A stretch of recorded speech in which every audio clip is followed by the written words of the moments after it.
तो hello friends, आज के इस वीडियो में हम अक्टूबर 2022 की कनौलजी के बारे में चर्चा करने वाले हैं।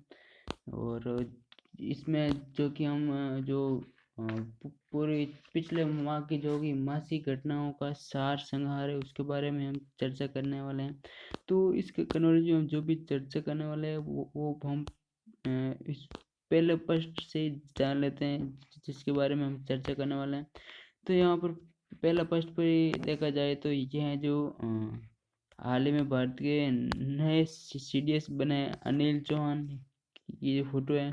इससे पहले आपको पता ही है भारत के पहले सीडीएस विपिन रावत है, जिनकी पिछले पिछले साल दिसंबर 2021 में मृत्यु हो गई थी। तो यहाँ पर इम्पोर्टेंट सवाल बन जाता है कि हाल ही में जो अनिल चौहान को भारत के नए सीडीएस नियुक्त किए गए हैं, और जो अगर पूछ ले जाए ये कितने नंबर के सीडीएस हैं, तो ये जो है सेकंड नंबर के जो ये सीडीएस हैं। इसके अलावा यहाँ पर अगले अगले चित्र की बात की जाए तो आपको पता ही है कि केंद्र सरकार ने हाल ही में दिल्ली के अंदर नेताजी सुभाष चंद्र बोस की मूर्ति का उद्घाटन तो किया था। इसके अलावा हम यहाँ पर ये यूएस ओपन के बारे में भी पढ़ने वाले हैं, जो कि अभी हाल ही में 2022 में ऑर्गेनाइज किया गया था। और ये जो ये ये कार्लोस अल्कराज, जिन्होंने जो 2022 के यूएस ओपन का खिताब अपने नाम किया था। इसके अलावा यहाँ पर हम आशा पारेख के बारे में भी बात करेंगे, और जो कि इनको जो इसी साल 2022 के अंदर जो राष्ट्रीय फिल्म का सम्मेलन किया गया था, उसके अंदर इनको जो 2020 का दादा साहेब फाल्के पुरस्कार है जो प्रदान किया गया था।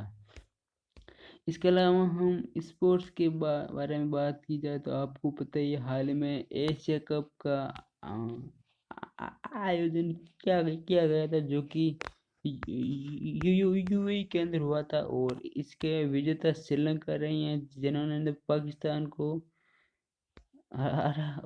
पराजित करके एशिया कप अपने नाम किया था। और इसके अलावा हम यहाँ पर भारत और जापान की भी टू वार्ता के बारे में भी चर्चा करने, और हाल ही में जो ब्रिटेन के नए सम्राट किंग चार्ल्स तृतीय को बनाया गया उसके बारे में भी चर्चा करने वाले हैं। और यहाँ पर सबसे इम्पोर्टेंट मानव विकास सूचकांक 2021-22 की रिपोर्ट आ चुकी है, उसके बारे में हम चर्चा करेंगे। और यहाँ पर इम्पोर्टेंट सवाल ये भी बनता है कि भारत के नए अटॉर्नी जनरल बनाए गए हैं, वो है आर वेंकटमणि, इनको जो बनाया गया है। और इसके अलावा हम यहाँ पर जो UNESCO global network of learning cities में भारत के 3 शहरों को शामिल किया गया है, उसके बारे में भी हम यहाँ पर चर्चा करने वाले हैं। और यहाँ पर सबसे इम्पोर्टेंट सवाल में से एक REC, जिनको कि भारत की 12वीं महारत्न कंपनी का दर्जा प्राप्त हुआ है। और अगर बात की जाए 11वीं महारत्न कंपनी कौन सी थी, तो वो थी स्टील अथॉरिटी ऑफ इंडिया, जिनको कि पिछले साल 2021 में महारत्न कंपनी का दर्जा प्राप्त हुआ था। इसके अलावा हम यहाँ पर आपको पता ही है 76वें हाल ही में भारत के शतरंज के अंदर भारत के 76वें ग्रैंड मास्टर बना है, तो वह प्रणत आनंद। अगर इसके अलावा बात की जाए तो 74वें ग्रैंड मास्टर कौन से थे, तो वह थे राहुल श्रीवास्तव। और 73वें ग्रैंड मास्टर की बात करें तो वो है भरत सुब्रमण्यम। और 72वें थे मित्रमा गुहा, और 71वें थे संकल्प गुप्ता। आपको एग्जाम की दृष्टि से आपको ये बहुत महत्वपूर्ण सवाल है, आपको इसे याद रखना चाहिए। तो यहाँ पर हम कन्नौलॉजी के पहले पृष्ठ पर चलते हैं, और यहाँ पर अंतर्राष्ट्रीय कन्नौलॉजी के बारे में जो अभी जो राष्ट्रीय फिल्म पुरस्कार का जो आयोजन किया गया था उसके बारे में यहाँ पर दिया हुआ है। तो इस फोटो में देश की प्रथम आदिवासी महिला राष्ट्रपति द्रौपदी मुर्मू है जो आशा पारेख को 2020 का दादा साहेब फाल्के पुरस्कार प्रदान कर रही हैं। और इस राष्ट्रीय फिल्म पुरस्कार के बारे में अगर और भी जो पुरस्कार दिए गए उसके बारे में यहाँ पर बात की जाए तो इम्पोर्टेंट सवाल ये भी बनता है कि श्रेष्ठ फीचर फिल्म का पुरस्कार किसे दिया गया, तो वो है तमिल की जो फिल्म है सुराराइट पोटेरू को दिया गया है। इसके अलावा महत्वपूर्ण सवाल ये भी है कि हिंदी के अंदर किस फिल्म को है जो सर्वश्रेष्ठ फिल्म का पुरस्कार दिया गया, तो वो है तानाजी द अनसन वॉरियर। इस फिल्म को दिया गया है। और यहाँ पर बेस्ट अभिनेता की बात की जाए तो अजय देवगन और सूर्या। अजय देवगन को है जो तानाजी द अनसन वॉरियर फिल्म के लिए दिया गया और सूर्य को है जो सुसुराराई पोटेरू नाम की जो फिल्म है उसके लिए इन्हें सर्वश्रेष्ठ अभिनेता का पुरस्कार प्रदान किया गया था। जब सर्वश्रेष्ठ अभिनेता की बात आ गई तो हम यहाँ पर सर्वश्रेष्ठ अभिनेत्री का भी बात कर लेते हैं, तो वो है अपर्णा बार मुरली। और इन्हें किस फिल्म के लिए, तो है सुराराइट पोटेरू, यानी कि जो सूर्य की जो तो फिल्म थी और जो अपर्णा की दोनों की सेम ही फिल्म है। और सूर्य को जो सर्वश्रेष्ठ अभिनेता और अपर्णा को जो श्रेष्ठ अभिनेत्री का पुरस्कार मिला है। इसके अलावा तो बहुत सारे सवाल है, लेकिन यहाँ पर इम्पोर्टेंट सवाल एक और बनता है कि यहाँ पर पर्यावरण संरक्षण के लिए सर्वश्रेष्ठ फिल्म का पुरस्कार किसे दिया गया, तो वो है ताले दंडा, जो कि कन्नड़ यानी कर्नाटक की फिल्म है, इसको है जो प्रदान किया गया। तो यहाँ पर और इसके अलावा जो दादा साहेब फाल्के पुरस्कार के बारे में इम्पोर्टेंट सवाल ये भी बनता है कि इस पुरस्कार की शुरुआत कब हुई थी, तो वो हो जाएगा 1969 को जो इस पुरस्कार की शुरुआत हुई थी। और पिछले बार जो 2021 का है जो वो साउथ के जो एक्टर है रजनीकांत, उनको यह प्रदान किया गया था। इससे पहले अमिताभ बच्चन को भी दिया गया था और 2017 में ये राजेश खन्ना को भी प्रदान किया गया था। तो यहाँ पर हम चलते हैं अगले प्रश्न पर। तो यहाँ पर हम पहले प्रश्न की बात की जाए तो जो कि हम पढ़ चुके हैं कि भारत के नए CDS अनिल चौहान को बनाया गया। इसके अलावा हम अगले सवाल की बात की, देश की नई वो तीसरी वंदे भारत ट्रेन है जो कहाँ से कहाँ तक चलाई जाएगी, तो वो हो जाएगी गांधी कैपिटल से मुंबई सेंट्रल के बीच है जो चलाई जाएगी। इसके अलावा हम अगले सवाल की बात की जाए, प्रधानमंत्री मोदी ने विश्व के पहले CNG टर्मिनल और ब्राउनफील्ड का पोर्ट की आधारशिला कहाँ पर रखी, तो हो जाएगा भावनगर गुजरात के अंदर रखी गई। यानी कि विश्व के पहले CNG टर्मिनल और ब्राउनफील्ड पोर्ट कहाँ पर स्थापित किया गया, तो हो जाएगा भावनगर गुजरात के अंदर। इसके अलावा जो रिपोर्ट है जो हाल ही में बौद्धिक संपदा की रिपोर्ट 2022 की जारी की गई थी, इसमें अगर पूछा जाए तो भारत का स्थान कितना है, तो 40वां है।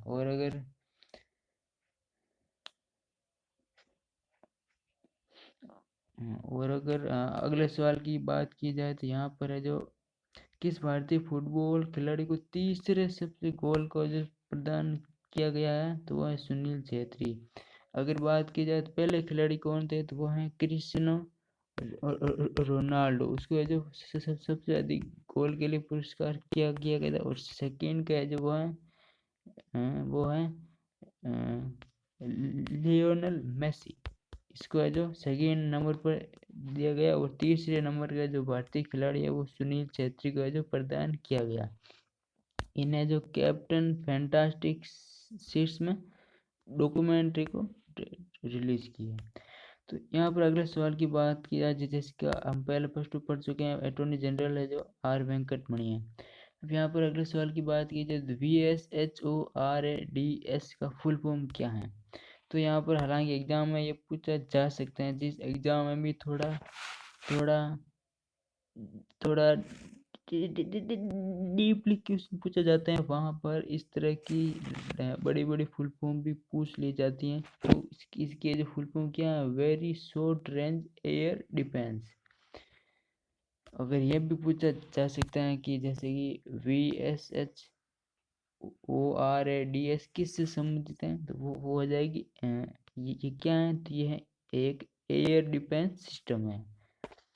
इसके अलावा हम अगले सवाल की बात की जाए तो जॉर्जिया मेलोनी किस पार्टी की नेता है, वो आ जाएगी प्रदेश ऑफ इटली, जो कि इटली के अंदर हाल ही में चुनाव हुए थे। हालांकि इम्पोर्टेंट सवाल यही बनता है कि इटली के प्रधानमंत्री कौन है। यहाँ पर आपको पता ही है, सऊदी अरेबिया के जो प्रिंस थे मोहम्मद बिन सलमान, जो अभी सऊदी अरेबिया के प्रधानमंत्री के रूप में नियुक्त किया गया है। इसके अलावा अगले सवाल की बात की जाए तो महारानी एलिजाबेथ द्वितीय वुमेन ऑफ द ईयर का पुरस्कार किसे प्रदान किया गया था, वह सुएला ब्रेवमैन। इसको है जो महारानी एलिजाबेथ द्वितीय वुमेन ऑफ द ईयर पुरस्कार प्रदान किया गया है, जो कि एक अच्छा इंपॉर्टेंट सवाल बन सकता है। इसके अलावा हम जो आशा परेख है, जो कितवें नंबर की महिला है जिन्हें जो दादा साहेब फाल्के पुरस्कार मिला है, मतलब कितनी महिला है, इन 7, यानी कि अब तक 7 महिलाएं हैं जिन्हें दादा साहेब फाल्के पुरस्कार प्रदान किया जा चुका है। इसके अलावा हम स्पोर्ट्स से संबंधित है तो हाल ही में हॉकी इंडिया के अध्यक्ष किसे बनाया गया है, तो वो हो जाएगा दिलीप तिर्की को बनाया गया है।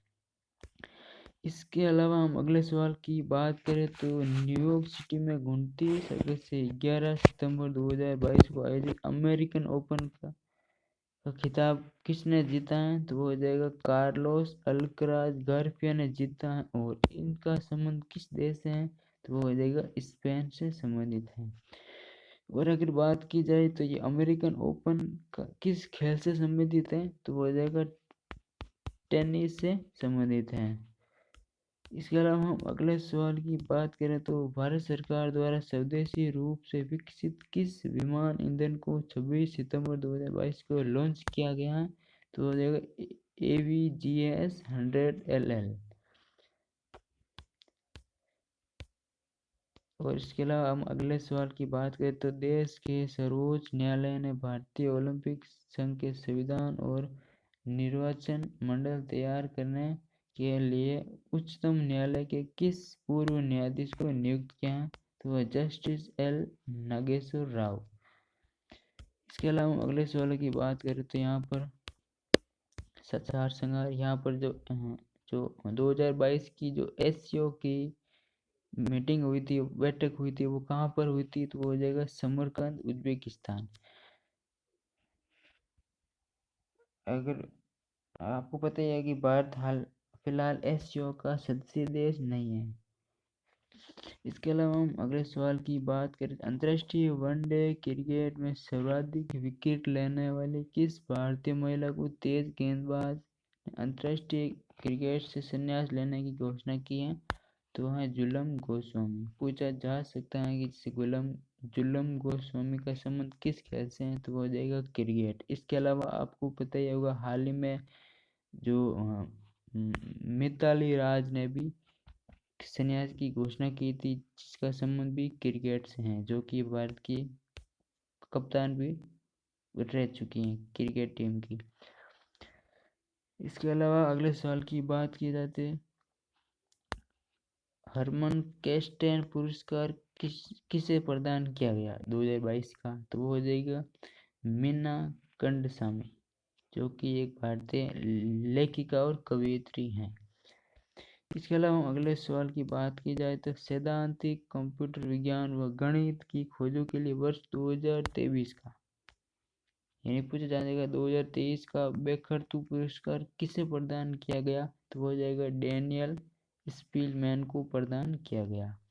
इसके अलावा हम एशिया कप के बारे में हम पढ़ चुके हैं कि श्रीलंका ने पाकिस्तान को पराजित करके एशिया कप अपने नाम किया। और ये भी पूछा जा सकता है कि जो इस बार जो 2022 का जो एशिया कप है वो कितवें नंबर का एशिया कप है, तो हो जाएगा 6 नंबर का एशिया कप है, और ये जो UAE के अंदर खेला गया था। इसके अलावा हम अगले सवाल की बात की जाए तो 2022 का यूएन इमरजेंसी टास्क फोर्स और प्राथमिक स्वास्थ्य देखभाल पर WHO स्पेशल प्रोग्राम पुरस्कार तो 21 सितंबर 2022 को जीता है, तो बस 2017 का पुरस्कार जीता है, इसमें कोई ज़्यादा इम्पोर्टेंट लग नहीं रहा है। इसके अलावा हम अगले सवाल की बात की जाए तो United nation high commission for human rights का हाई कमिश्नर किसे नियुक्त किया गया है, तो वो हो जाएगा वोल्कर टर्क को जो शामिल किया गया है, को जो नियुक्त किया गया है।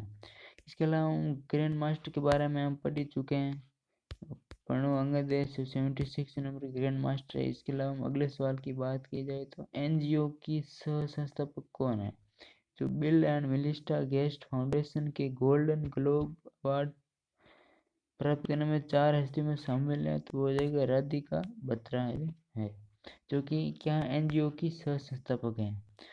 इसके अलावा हम यहाँ पर अगले सवाल की बात करें, यहाँ पर इम्पोर्टेंट सवाल तो यही बन जाता है कि अंतर्राष्ट्रीय साक्षरता दिवस कब मनाया जाता है, तो हो जाएगा 8 सितंबर को मनाया जाता है।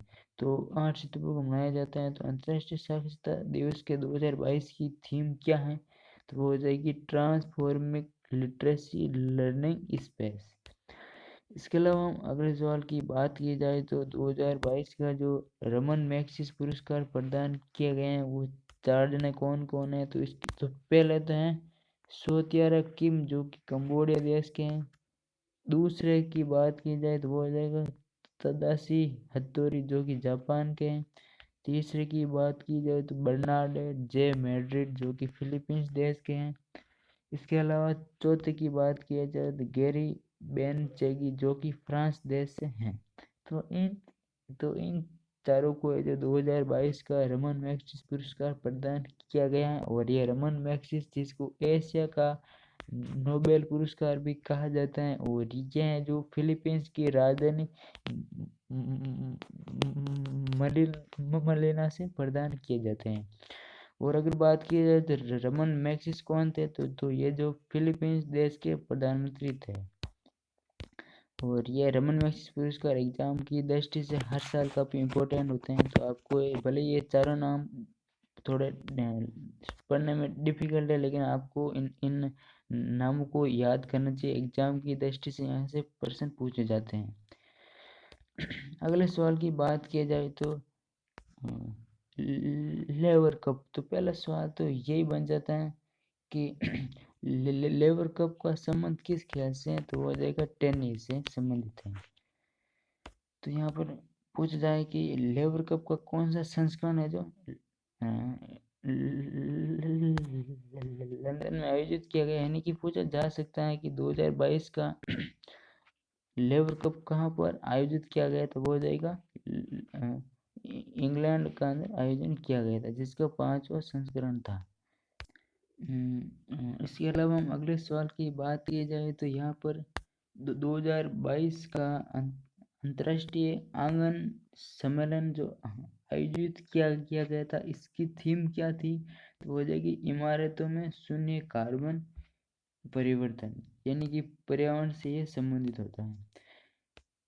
इसके अलावा अगले सवाल की बात की जाए सार्वजनिक क्षेत्र की किस महारत्न कंपनी को 12वीं महारत्न कंपनी बनी है, तो REC को जो हाल ही में 12वीं महारत्न कंपनी बनी है, वो जो और पिछले साल की जो 11वीं महारत्न कंपनी थी वो भी मैं बता चुका हूँ, स्टील अथॉरिटी ऑफ इंडिया, जिसको 2021 के अंदर महारत्न कंपनी का टैग प्राप्त हुआ था, और ये जो कुल 12वीं महारत्न कंपनी है। इसके अलावा हम अगले सवाल की बात की जाए तो जो कि काफ़ी एग्जाम की दृष्टि से इम्पोर्टेंट भी है, वह टोक्यो ओलंपिक चैंपियन जो डायमंड लीग ट्रॉफी जीतने वाला पहले भारतीय खिलाड़ी कौन बन गया, तो है वो है नीरज चोपड़ा। इसके अलावा अगले सवाल की बात की जाए तो बहुराष्ट्रीय अभ्यास काकाडू 2022 किस देश की नौसेना की मेजबानी में सितंबर 2022 में आयोजित किया गया, तो वो है ऑस्ट्रेलिया। यानी सीधे सवालों की तरफ अगर देखा जाए तो पूछ लिया जाए कि काकाडू अभ्यास किन देशों के बीच होता है तो वो हो जाएगा Australian navy versus Australian Australian air force के मध्य जो आयोजित किया जाता है। तो तो बस इस पेज में यही था जो कि हमने मासिक घटनाओं का सार संहार के बारे में हमने पढ़ा था, और इसके अब इस कर्नल जी के पार्ट 2 के बारे में हम अंतर्राष्ट्रीय परिदृश्य के बारे में पढ़ेंगे, जिसमें वैश्विक नवाचार सूचकांक और जो 2021-22 की जो मानव विकास सूचकांक जारी की गई थी इसके बारे में हम अध्ययन करने वाले हैं। तो फिलहाल इस वीडियो में इतना ही, और इसके अलावा अगर आपको इस कन्वर्जी की पीडीएफ चाहिए तो हमने जो एक टेलीग्राम ग्रुप बना रखा है उसकी भी हम लिंक आपको डिस्क्रिप्शन प्रदान कर देंगे, वहाँ से आप इसकी पीडीएफ है जो डाउनलोड कर सकते हैं। इसके अलावा अगर आपको हर महीने कन्वर्जी की पीडीएफ चाहिए, पीडीएफ के मतलब चाहिए, तो आप इस चैनल को सब्सक्राइब भी कर सकते हैं। हम यहाँ पर कन्वर्जी से संबंधित वीडियो अपलोड करता रहता हूँ। Thank you.